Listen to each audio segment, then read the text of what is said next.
So I really believe that the more we step out of our comfort zone, the more our life grows, okay? But we've got to be brave enough to step out in the first place. So don't worry, we're not going to do any crazy shit, you know, we're not going to be like doing so nutty stuff, just a little bit of fun. In fact, yesterday I walked into a school. This is always an issue, right, when you meet somebody that's bald, okay? Because when he introduces you, I'm stood there and he introduced me to the school, 150 teachers, and it wasn't planned. He just said, Luke, I really want to work with you. Do you want to come downstairs? Let me introduce you to all the teachers. There's a training day going on. I said, yeah, if you want to. Like, I haven't told him how much it is yet for my services. Just like, I really want to work with you. Let me introduce you. And I'm like, this is a definite winner now. He wants to introduce me. So we go downstairs. We stood in a big assembly hall, and all these people are looking at me and him, and I see this guy just whisper something to the guy next to him, and they both started laughing. Now, my mind reading was, he's just called us Right Said Fred. I don't know if we've got some different eras in this room. Has anybody heard of Right Said Fred? Put your hand up if you've heard of Right Said Fred. Yeah, I'm too sexy for my shirt. It's two bald guys dancing. So then I made a little joke at the beginning. So I said to the lady, put Right Said Fred on. So Google it after this, right? So Right Said Fred come up on the big projector behind us, and me and the head teacher was in such close rapport, we started to dance to Right Said Fred, and it won from the off. So we're going to do that. I'm joking, Paul. I'm joking. So what we're going to do, we're going to have a little game. So I need one person to come to the front and join me to start with. Who will that be? Mel, come on. I only know your name. Give her a round of applause, guys. I don't know many names, so if I know your name, you're in trouble. So what we're going to do, Mel, on the even number, you're going to shoot me before I shoot you. What's shoot? Shoot. How? Boom! Be creative, all right? With your guns. These are your guns, okay? You can use a shotgun, you can be a sniper, you can do it however you want to do it. But on the even number, you're going to shoot me before I shoot you. Got it? So you just go bang! So you're going to face that way, I'm going to face this way. As the even numbers look how hesitant she is. As the even numbers shouted out, you've got to turn and shoot me before I shoot you. Got it? But you've got to face that way. Get your guns ready. You ready? Even number. Facing that way. Can we do practice or is it straight in? Straight in. There's no practice. We shouldn't need a practice. Do we know our evens? Yeah. Yeah? So you've got to be stood like this, so Mel, like, you can't have one foot back. You ready? Yeah. 2, bang! 1-0 to me.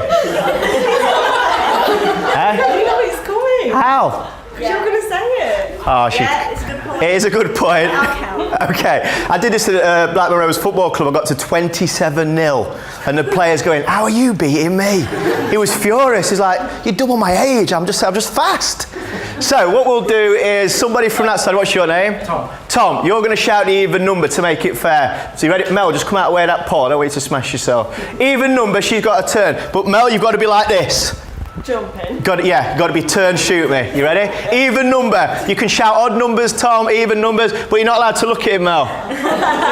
If she looks, tell me it's cheating. You ready? 3. Bang! Who was that? No way. Genuinely, Mel. All right, first to 3. 1-0 to you. You ready? 7. 9. 8. Bang! Is that me? 1-1. Come off it, Tom. Never been even. Never been even. 1-1. Keep looking that way, Mel. Even number still. 11. 21. 31. 32. Bang! Yes. 2-1. Decider. Come on. This one to win it, Mel. Bang before you needed to. Hold on a minute. Just too much heckling. Too much heckling. I like your team spirit. Don't like the newcomer. We'll go again. This time, Mel, it's odd number. Changing rules. Do you want to stay even then? I don't mind. Okay, we'll go odd, Tom. Odd we shoot. It's 2-1 to me. 3,263. I've got no idea. He knows my intellect, doesn't he? I'm a speaker for a reason, Tom. Was it odd? Yeah. All right, 2-2. Can we stay 1 to 100, Tom? Odd number we shoot. 5. Bang! Was that me? Yeah. Do I get a round of applause on that? Well done, Mel. So, you're now going to play against the person next to you, and I'm going to shout the even number out. So everybody up, back to back with somebody. Get ready? Back to back. You just need enough space to shoot. Mel, you should be good at this now.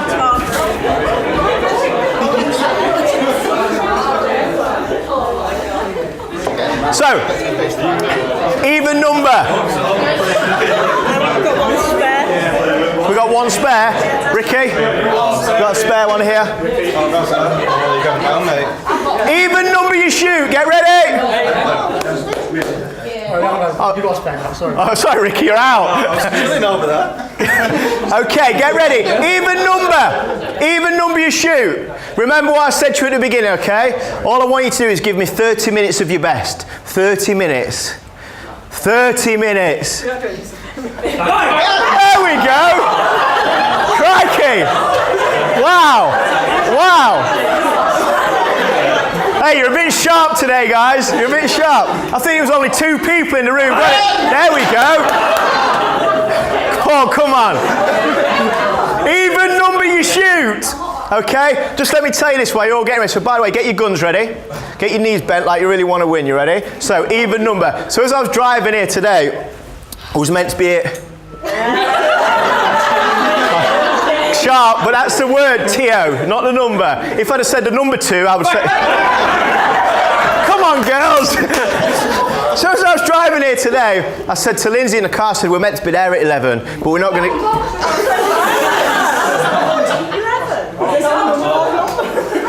That's like a footballer arguing with a referee. Everybody else is wrong, you got it right. Even number you shoot, you ready? So 11 isn't even like 12 is. Get ready. So, I said to Lindsay, we're going to be a bit late. I said, you need to email Mark and Ricky. Just let them know we're running about 15 minutes late. But just give us a bit of time. Just say we're going to get there for about 11:30, something like that. Get ready.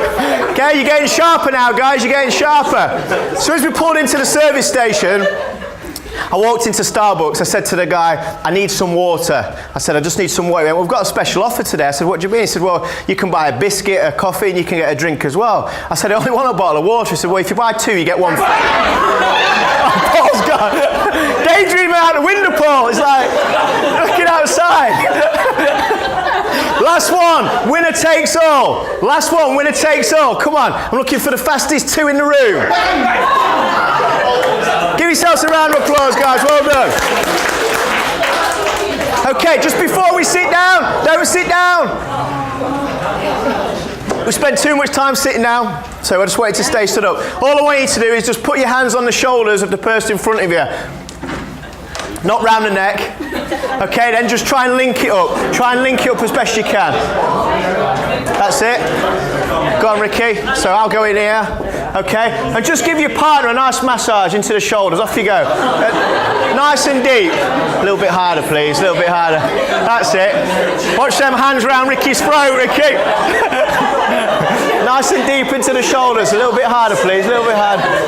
Okay, guys, just into the karate chops. Into the karate chops on the shoulders. A little bit faster. A little bit faster. A little bit faster.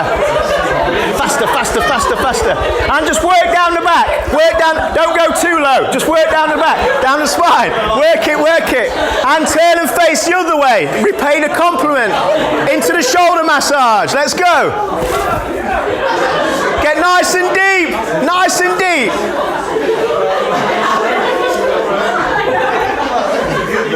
Into the karate chops, guys. Into the karate chops. Fast as you can. That's it. Go on, give it some right at the back of the neck. Sorry, come back, turning comes in. Fast as you can. Good. Speed, speed, speed. Good. Keep it going. Work down the back. Work down the back. Work down the back. Come on, Ricky. Come on. Last few seconds. Everybody face me. Just shake it off. When I say do this, you do it. When I say do that, you don't do it. Can everybody see me? Yeah? So if I say do this, you do it. If I say do that, you don't do it. You're meant to be confused. Okay, let me tell you again. If I say do this, you do it. If I say do that, don't do it. You're not still confused, are you? Okay, get ready. So, do this. This or that. Do this. If I say do that, you do not do it. Do that.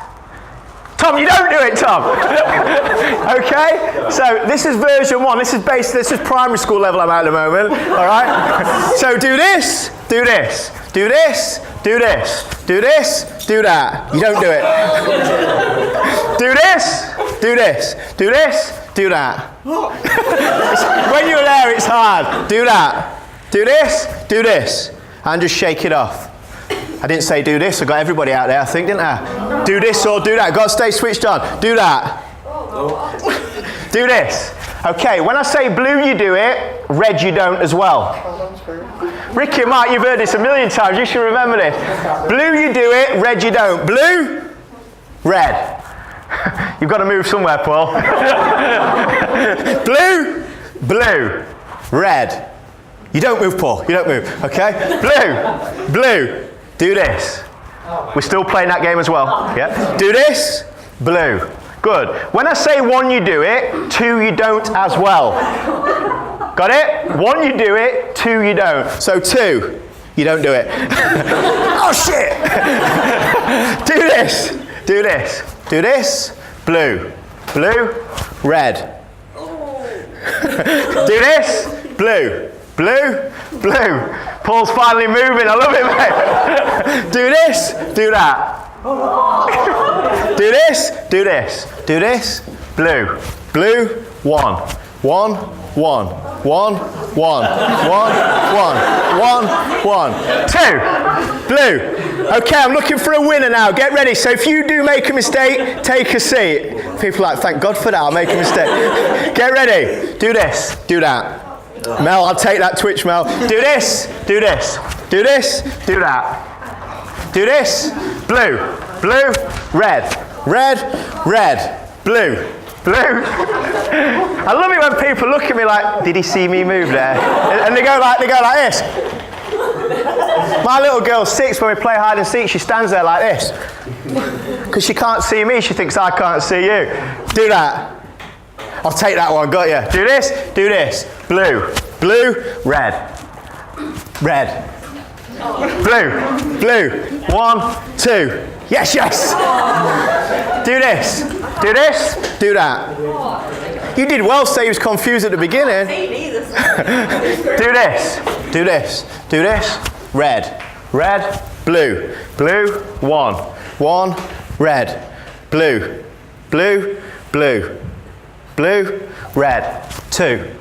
Oof. Final 2, what's your name? Jacob. Jacob. Dan, give yourselves a round of applause for being the last 2.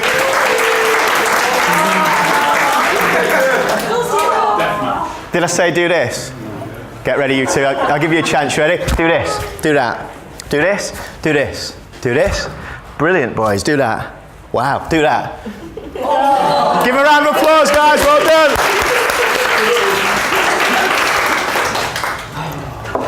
So I asked a question. I was in a school in Wales, in Rhyl.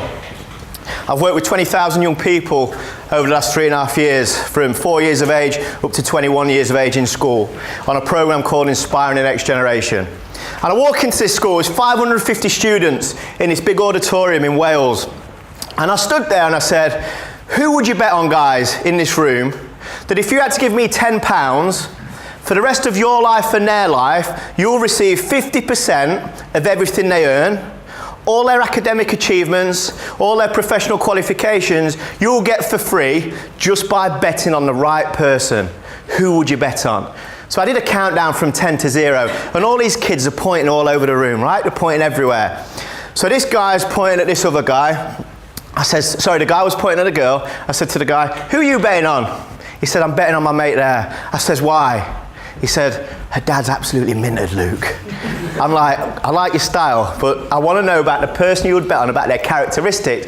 So we go around the room. One boy, this was hilarious actually, it didn't go down too well, but it was funny. One boy picked his mate. I said, why have you picked him? Luke, his mum's really fit. I'm like, no, why? And it's hard. You could see how confused it was to get you to do this and do that. Got 550 students, so after about 5 minutes, boys was picking girls. Why did you pick her? Because she's trustworthy. I can tell her anything.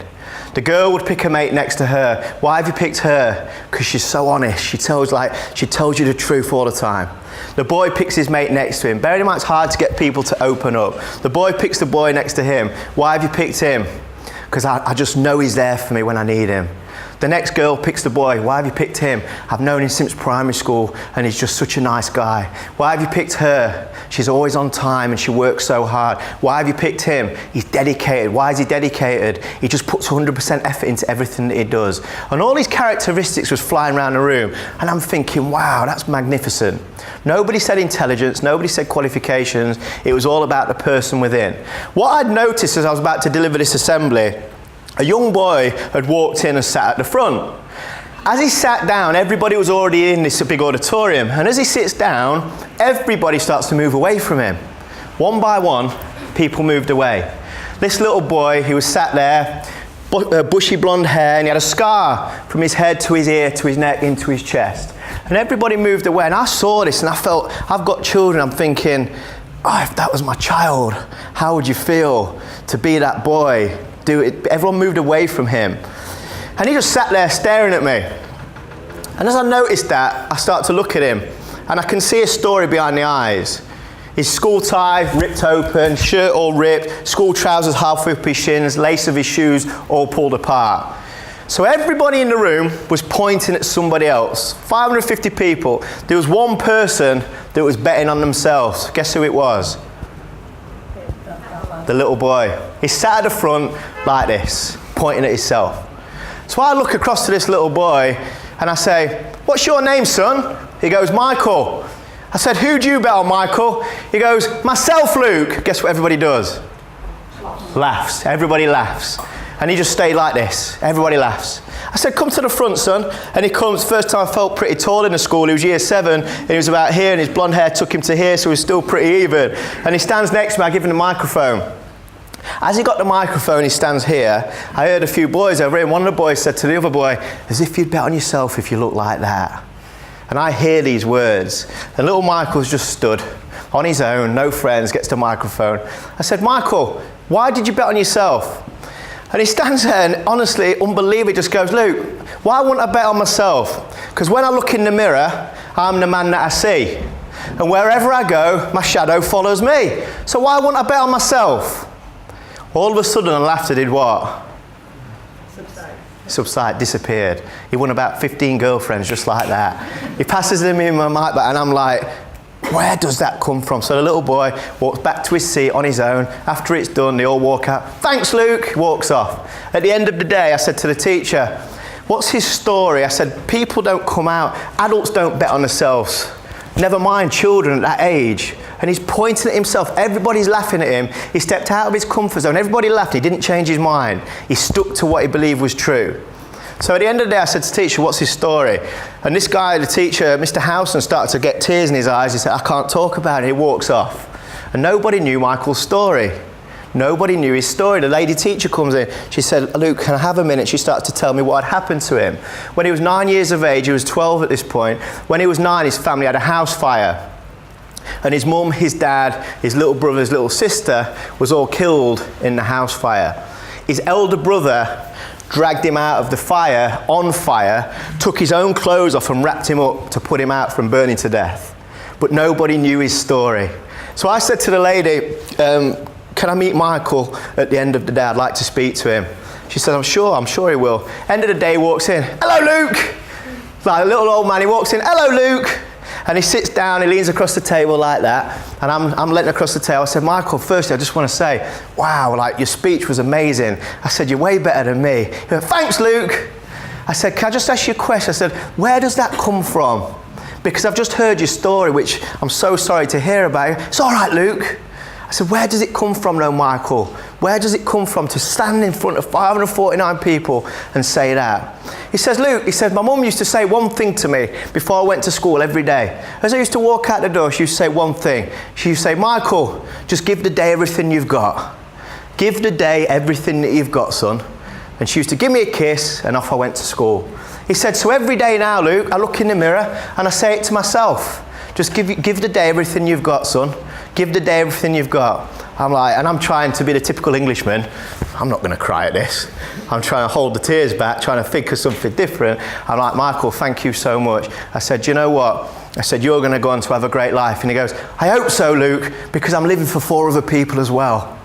I'm living my life for them. They're not lucky enough to be here, and I am. So I'm going to make sure they're proud of me, because I know they're watching me, Luke. I know they're watching me. And he gets up and goes, is that it, Luke? I went, yeah. I'm like, yeah, please go. I shake the little boy's hand and he walks off. That was a few years ago, and I still check up and he's doing so well. And I left that, and I'm driving home, 5-hour drive from Rilling, Wales. I'm thinking, that just totally inspired me. I was blown away by the boy's bravery and courage. 2 weeks later, I walk into an organisation, big worldwide organisation, for a meeting. And I have the meeting, I come out of the meeting, and as I come to reception like this to sign out, it's about 5 o'clock, 5:01. And as I say bye to the young lady, I'll never forget it, I say bye, I go to walk off, the phone starts ringing on the reception desk. So what does the receptionist do? Answers it. But this one didn't, because of the time. It was the 5 o'clock syndrome. So I'm walking off, and I was new in the business world back then. I'd been in sport all my life where everybody was prepared to die for each other, run through a brick wall. Now as I go, the phone's ringing. I'm like, it's still ringing. I'm like, I think about it now, she must have thought I was nuts. I was like, the phone's ringing. She's like, I know, I'm done. I'm like, done? It's a power station, the phone's ringing. And I'm like, are you going to answer it? She says, no, I've finished. She's like, why should I answer the phone? I went, because it's ringing. Nobody else would. I'm going. Puts the coat on and walks off. And as she comes round, I'm intrigued by that behaviour. So I said to her, what if somebody really needed you? They wouldn't answer it for me. So why should I answer it for them? What did she let her own standards do? Drop. So as I walked out that door, I thought to myself, there's a problem in companies, there's a problem in the corporate world. It's about me, myself and I. It's not about the bigger purpose. It's not about the person to the right, to the left of me. It's all about me, me and me. So I saw an opportunity, so I started to work within organisations, helping them develop teams and people to believe in the purpose. And my brother comes to me and says, Luke, my brother's an ultra runner, by the way. He comes to me and says, Luke, in 9 months I'm going to run 200 miles non-stop without going to bed. I'm like, what? He said, I'm going to run 200 miles non-stop without going to bed. And I said, how are you going to do that? I said, you've only ever ran 100 miles before, only, but he's an ultra runner, so ultra runners run 100 miles non-stop. So his record was 21 hours of running 100 miles without stopping. Like, he has a little toilet stop here and there, he has a drink and a bite to eat, but he just keeps moving forward. At all costs, he keeps moving forward. So I said, you're going to double it. He says, I can do it. I've read about it, I can do it. I'm like, okay. So he gets into his training, 3 o'clock in the morning, he starts getting up, he starts going for 30-mile runs at 3 o'clock in the morning, goes back to bed, he's training for sleep deprivation, he's training for pain, he's sleeping in the hills with a t-shirt on to try and fight hypothermia. He's going through all this crazy stuff, so when the moment comes, he would be ready. 3 months before the event, he did something very clever, and I'll tell you what that was in a second. 3 months before the event, me and my brother are walking through town, and we bump into an old friend of ours. And our old friend's got a little boy, and he's in a wheelchair, this little boy. So I said to the guy, I said, how are you doing? And we're chatting. I said, you know, what's happened to your son? He said, my son had a heart attack when he was 2 years of age, and the hospital didn't take care of him properly. He was left with cerebral palsy. And my brother jumps in the conversation and goes, what do you need to get him to walk again? The guy said, money. My brother says, I'll raise money for your son in my run in 3 months' time. That was the cleverest thing my brother ever did. So the race comes along, day one, he sets off he goes. And I'm due to meet him along the way, and he's got a team, he's got my mum making food at certain stages, he's got my dad, he's got my sister, he's got everybody, he's got friends, you've got people that are volunteering their time because the cause was so powerful, people volunteering their time to be awake for 2 days to support him on this journey. So along the run, he gets to 75-mile point. I'm at the 75-mile point, and he's not arrived. We're waiting for an hour, 2 hours, 3 hours. Bearing in mind, the doctors told me if you don't do it under 60 hours, you could die from a stroke or a heart attack. You have to complete in under 60 hours. So we're waiting, we're going, this is going to be tight. If he doesn't get to 75-mile point this time, there's going to be problems. He comes running in, he's limping, in a lot of pain. His support runner's carrying his bag. He sits down in the passenger seat of the car, and he's like, I said, what's wrong? He said, my feet, Luke, my feet are killing me. I've been lost in a bog. And you imagine you haven't been in a bath for too long, or in the swimming bath. What happens to your skin? Wrinkly. Imagine getting it on a carpet and just doing that. So that's what he'd been doing on his socks. So his sister takes his trainers and socks off. She pulls his socks off. Underneath his foot, that big ball of skin just falls off. And she catches it, and I can remember it as I'm talking to you now, and a little bit of skin just hanging, and she catches it like this. And I'm like, oh! I'm like, you deal with that. She gets it, she puts it back up. My mum gets the tape. My sister wraps tape around his foot. We put clean socks and trainers on. This was the cleverest thing that he'd done. So he gets out the car and he stands there like this, so he's knelt over and he's screaming, he's effing, he's screaming in pain. And he's like, And as he goes to walk like that, he just goes, and this was the moment for me of why I'm telling you this story. He stands up and he goes,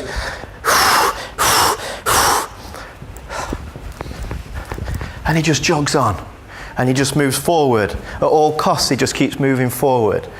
So 2 days after the event, he finished it in 54 hours, by the way. 54 hours, he raised £25,000 for that little boy. The journey was incredible. I ran the last 50 miles with him, and as much as I love him, I was that fucking tired. I wanted him to twist his ankle. And I loved the kid, but I'm like, Ronnie, slow down, mate. We've got loads of time. He's like, no, I want to go quicker. And like, we had a support crew, 6 of us trying to keep up with him. And I loved the guy, but I was dying for him to twist his ankle. How bad's that? He was going too quick.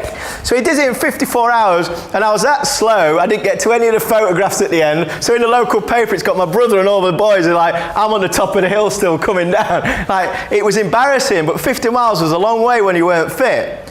So I said to him 2 days after, what happened at 75 miles? What happened? It looked like it was game over. You was in pain, and you stood up, you deep breaths, and you just kept moving forward. He says, I remembered why I was doing what I was doing. He said, I remembered the purpose behind why I was doing what I was doing. What he did 3 months before, he knew how tough it was going to be. He realized, I cannot just do this on my own. I need a team of people. I need people that are going to support me left and right, front and back. I need a real deep purpose that when I'm in pain and I want to quit and I want to stop, I can dig deeper than deep and I'll keep moving forward at all costs. And that little boy came to my mind at that moment, and I thought to myself, he's in pain every day. If I can't go through a bit more pain for another 20 hours, it's a bad job. He said, my pain disappears, and I kept moving forward at all costs. And I thought, what a powerful message.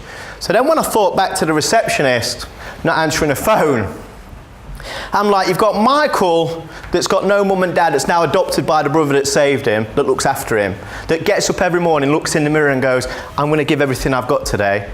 You've got my brother that's in pain, and you've got a support crew of about 20 people at all different stations, giving up their work, their time, because the purpose and cause was so powerful, they're prepared to sacrifice themselves for where they want to go.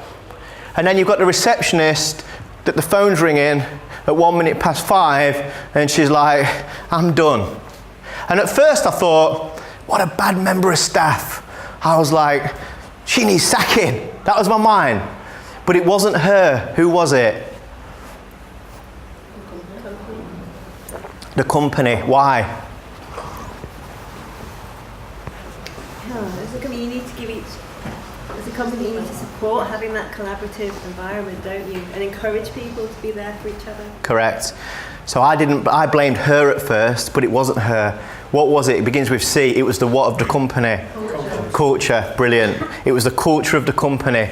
So then when I used to go into organisations and tell that story, the receptionist mentality started to drip feed into people who go, I do that, I've done that, I've worked for companies, and then I wonder why I got made redundant 4 times in 5 years. It was always their fault. It wasn't, it was me. I was the 5:01 or whatever it was. I didn't put the extra effort in. Until I looked in the mirror like Michael does, I started to realise I need to sort myself out first. And since then, my life's been fantastic. The culture of the organisation is the first thing. What comes after that? So the culture can be there. People. Who said that? Good girl, what's your name? Kayla. Hayley? Kayla. Yeah. Give Kayla a round of applause. All right, Kayla. That's such a poor clap. This is like, do you know, I always say when I'm in an audience, just pretend you're American. And these guys will know that have been there a few times. In America, when they clap, what do they do? Yeah. There we go. They make a bit of noise. They go whoop whoop. They do whatever. So let's give Kayla a round of applause. There we go. And you're right, Kayla. In America, they whoop for themselves as well. It's fantastic. I love it. So it's the people. And what's important about the people? You tell me. Uniqueness. Uniqueness. What do you mean by that? It's what everybody kind of brings from their own kind of experiences, background. And Fantastic. Who do you know best in here? What's your name? Dan. Dan. Who do you know best in here, Dan? Who have you worked with the longest? Oh, all of the same. All of them. So pick a person. Joe. Joe. Hello, Joe. Okay. So give me three words that if Joe wasn't here and I said to you, define Joe to me. Give me 3 words positively. And I don't mean, I did this in school, and again, you've got to break it down, right? I said to a kid, describe me. What do you think of me? He went, you're bald. I went, no, not what I look like. You're small. No, as a character. Within there, if I said 3 words to describe Joe, what would you say? Calm.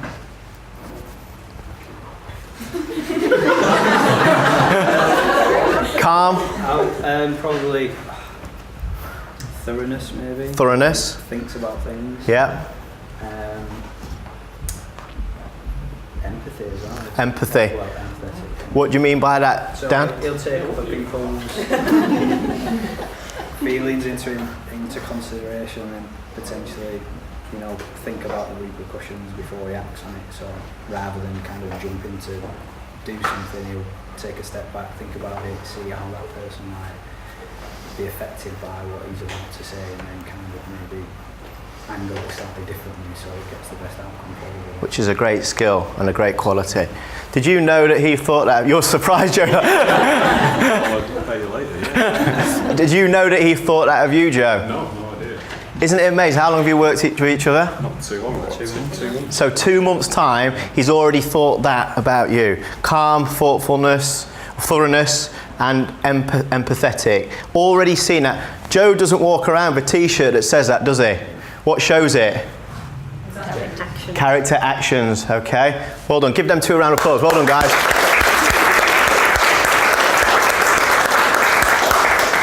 Just because you're in my eye line there, what's your name?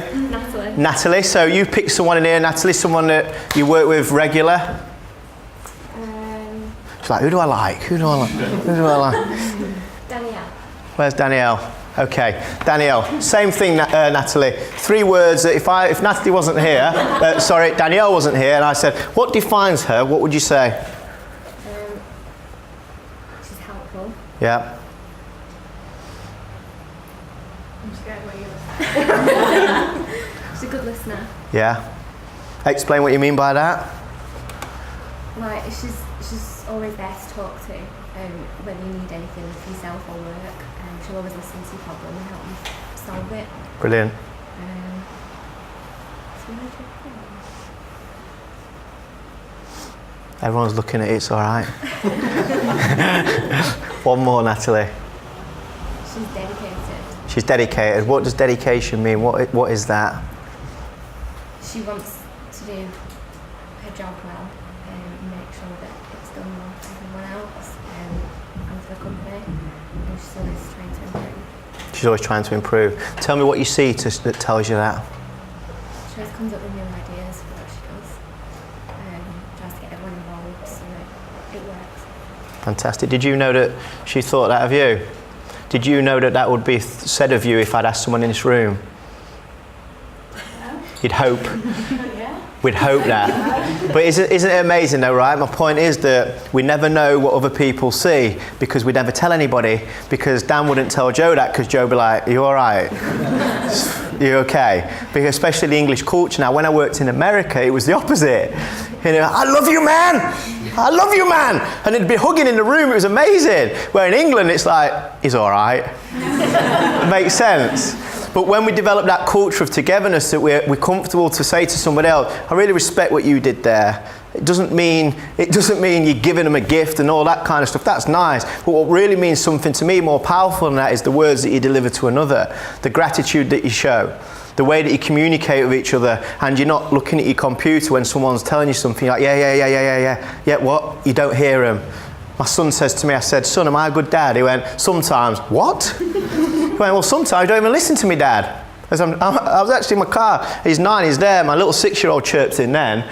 True. I went, what do you mean, Sienna? I don't listen to you. I have to say, Dad, 4 times till you listen to me. I'm like, really? She says, yes. And my son's like, true, Dad. I'm like, so if I replied after the first time, would I be a great dad and just not an okay dad? Yeah, you would. I'm like, right. And I had to work really hard on being present because life's so busy and so fast. I'm thinking of everything else. I'm driving. I'm like, what? Even now I have to say, son, sorry, start again. I wasn't listening. How often do we do that? In here, someone's talking to you, you're thinking, I've got to go and do that in a minute, and we forget the person in front of us because life's so busy and life's so fast. There's nothing more powerful than giving the person in front of you just that few moments. That's more important than any email, any phone call, anything on earth, is the time that you give another. I'm going to tell you one more story and I've got to go. 2 years ago, I was on a course, and I pull up in my car. It was a clapped out thing that I had at the time, and I pull up to the junction. I was on a course and I go to go left. As I go to go left, I look to my right and I see this brand spanking blue Mercedes-Benz on this grass roundabout. What had happened is the car, instead of going round and roundabout, it tried to cut across the roundabout and got stuck. So the wheels were just what? Spinning. The car couldn't get any what? Traction. Just spinning, couldn't get any traction. Go on, Mel, loudspeaker. Let's see what your skills are like answering a phone. So the wheels just spin. As I go to go left, I look to my right and I'm thinking, I'm starving, I'm thirsty, I just want to go to the shop. But something inside of me made me go right. So I pull right, I park next to this Mercedes, I pull up, it's in Norfolk, beautiful country land. And I walk up to this pimped up blue Mercedes-Benz, and I'm expecting this probably, I don't know, page 3 model or this young footballer. This 85-year-old lady winds down the window, black tinted windows. She winds down the window. This is a true story. She winds down the window, and I was like shocked. I says to her, what's happened? She said, I went to go around the roundabout. There was no one coming, so I just thought I'd nip across it. And the car got mounted, and the wheels are just spinning. She couldn't get any traction. I said, right, me being the hero, I'm like, positive mind, I'm going to push it off. So I go to the back of the car, and I'm pushing the Mercedes. And I love trainers, right? And I did brand new white trainers. All I'm thinking is he's going to get grass stains on. I thought, I've got to help her. She's really old. So I put my foot into the ground, and I'm pushing this car, and the wheels are just what? Spinning, just spinning and spinning and spinning. So I'm like, Jesus, this isn't happening. So I go to the window, knock back on the window. She presses the down button, the black tinted window comes down, and I said, I'm not going to be able to move this. And as I look, it's an automatic. And it's a good job she didn't get traction, because what gear was it in? Reverse. I honestly think she just wiped me out and then just gone, oh, that worked. I'd been left on the roundabout. So I picked up the phone. There was a few guys on the cross. I said, guys, you've got to come out and help me. This little old lady's stuck in the middle of the roundabout in this blue Mercedes-Benz. 4 of the guys come out. We get 2 one side, 2 the other. I'm at the boot. We're pushing. We're trying all sorts. We're putting stuff under the tyres. The tyres are just kicking wood and everything out. We're putting trees under there. Nothing happening. Little old lady's like, and the wheels are just spinning because it couldn't get any traction. No traction. So the 4 guys went, Luke, we've had enough, like, our tea's ready, we're going to go. I'm like, you can't go that, well, we can. And they go. So I make another call, a few more guys come out, went through that twice. I was there for 2 hours, right? Still nothing happening, little old lady's getting really upset. I'm like, this is a nightmare, I'm starving, I'm thirsty, I just want to go to the shop. Why did I turn right? So I've got to stay now, right? So, get this, car pulls up. What's happened? Little old lady's cut across the road. He starts going, what was she doing? I'm like, I don't know, but let's just try and get her off. He goes, I've got a rope. I've got a tow rope. I'm like, brilliant. Little old lady says, Luke, do you mind doing it now? I've had enough. She gets out of the car, she moves to the side. I get in the car and I start to rev it. I put it in drive and the rope's pulling me and pulling me. We start to move. Guess what the rope does? Snaps. And the guy goes, I've got to go. He gets the rope, puts it in his car and he drives off. 10 minutes later, horse box pulls up. Lady gets out, what's happened? I run through the story again. She says, I've got a metal tow rope. I'm like, that has to work. She gets the metal tow rope, she puts it underneath the Mercedes, I get in the Mercedes and just nicely pulls us off the roundabout. I'm thinking, thank goodness for that. She goes, the old lady says, Luke, thank you so much. I'm like, it's okay. I go, there's your keys. And she went, do you mind just waiting for my husband? I'm like, she's 85. I would wish someone would stay with my nan. Okay, I'll stay. So I'm waiting another 10 minutes. Husband pulls up. This big black pimped up Range Rover. Black tinted windows. I'm like, who are these people? What nan and granddad drive a pimped up Range Rover and a pimped up Mercedes with black tinted windows? Guess what music he had on? Jay-Z. I'm joking. That was too far-fetched. He didn't have Jay-Z. That would have been great though, wouldn't it, if he had Jay-Z? 99 Problems. So he gets out of the car, walking stick. He walks over to the walking stick. What's your name? Jacob, you stand up, Jacob. I like to role play, it gets me in the moment. So Jacob, you're going to take my spot. Old guy gets out of the car with a walking stick, walks straight across like this. He goes, young man! And I don't know if you've ever shaken the hand of a really old person, just don't let go and he's squeezed forever, right? He's got hearing aids, so he's shouting. He's like, young man! Absolutely marvellous! What you did for my wife? Marvellous! I'm like, all right. And he's going like this. And then he puts the hand down and he goes, wait there! So he walks back, walking stick, goes back to his wife, and they're chatting. And I'm thinking, what the heck? I just want to go to where? The shop, because I'm hungry and thirsty. And I'm stood there, and I was where Jacob was, and I'm thinking, this is wrong of me. I'm thinking, they're that old, they forgot I'm still here. So I try and walk off, and this is what happens. So Jacob just goes to walk off. The old guy goes, "Oi!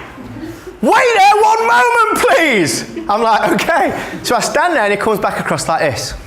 He goes, young man, absolutely marvellous what you did for my wife. Absolutely. We'd like to give you a gift. And I'm like, this is getting interesting. I am going to the shop and I'm thinking he's going to give me a £5 or he's going to give me a £10. He says, just bear with me.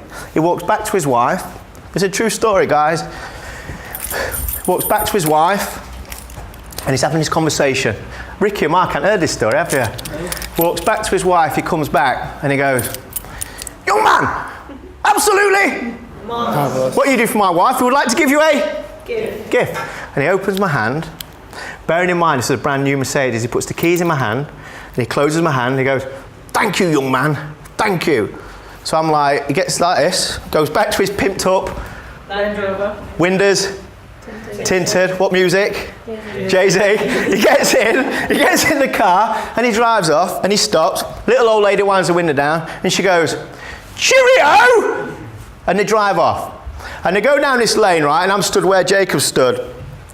And they go down this lane. Have you ever seen Austin Powers where he gets in that little tight space, he tries to do a 3-point turn, okay? And he's obviously seen me there in his mirror. So he stops in the lane and he starts doing this thing in the lane that's so small, ditch out. I'm going to have to go through this whole process again, but it's worth it for a Range Rover as well. So I thought, just stand your ground, Luke. So he comes back and he gets out, he walks over like this with a stick, really not happy. Young man, what is the matter? I'm like, you've just given me the keys to the Mercedes. He's like, yes, we would like you to have the gift. What you did for me and my wife was absolutely marvellous. Now take the car. And he turns around and he goes back. He gets in his Range Rover, gets in, car stops. Little old lady winds the window down. She shouts, cheerio, and off they go. And they leave me stood with the Mercedes-Benz car keys and the car, because when we was there, my mate loves cars, he went, dude, this is 90k brand new. I'm like, really? He's like, I'm not into cars. Like, 90 grand car. They gave me the keys, they drove off. I haven't got time to tell you what happened next, because I've got to go. Sorry. My moral of the story is, give Jacob a round of applause. Give Jacob a round. Can I have the keys back, Jacob? Yeah, I'm just going to go. It's not a Mercedes before you. When I was telling this story at schools, I walked out, everyone ran to the window waiting for the Mercedes. My point of the story is, we go through day-to-day life and we're so focused on ourselves that we forget about everybody around us. We forget about the person to the left, to the right, to the front, to the back. We get so obsessed with busyness on ourselves that we forget to do great things for other people. I believe what goes round comes round. I believe in the law of attraction. I believe what we give out comes back. I believe giving kindness to every single person that you can, and it does come back. Not that you're asking for it, but just by being the best person you can be, in time, great things do come back. That was my reward, maybe, for being the best person I could be, and by instead of going left and looking after myself, I went right. I didn't think I'd don't keep going out there, guys, doing great things, expect a £90,000 car. It didn't work like that. I didn't keep the car. So anyway, but the moral of the story is, but the person next to you may need you more than you ever know. Because behind every pair of eyes, there's a story. And we don't always know what's going off behind the eyes that we're looking into. So look them in the eyes, give them your time, give them your love. Stay together, stay strong. And like my brother said, he kept moving forward at all costs. As an organisation, as people, if you come together and do that, there's no limits to where you can go. The reason I'm stood here today is because like attracts like. I'm like Mark, I'm like Ricky. We believe in helping people. We believe in being the best we can be. And we all want to grow the best companies in the world that have the best people within it. Also, I wouldn't be stood here today. It's been a pleasure speaking to you. I'm very honoured that they gave me the opportunity to speak to you all. I hope you've had fun. Thanks for getting involved. It's great to hear what you think of each other. A little exercise that I would like to do with you. I haven't got a chance. Hopefully we'll do that next time. And I'll definitely tell you who the old people was as well next time I come. Who do you think they are, by the way, just before I go? Oh, Charles and Queen or something, wasn't it? He's a weird one. Not, Prince Philip, sorry, not Charles. He's a weird one, isn't he? We'll continue the story. Guys, thanks for your time. Can I have a big photo before I go? Is that all right? Yeah. You can clap if you want. Like.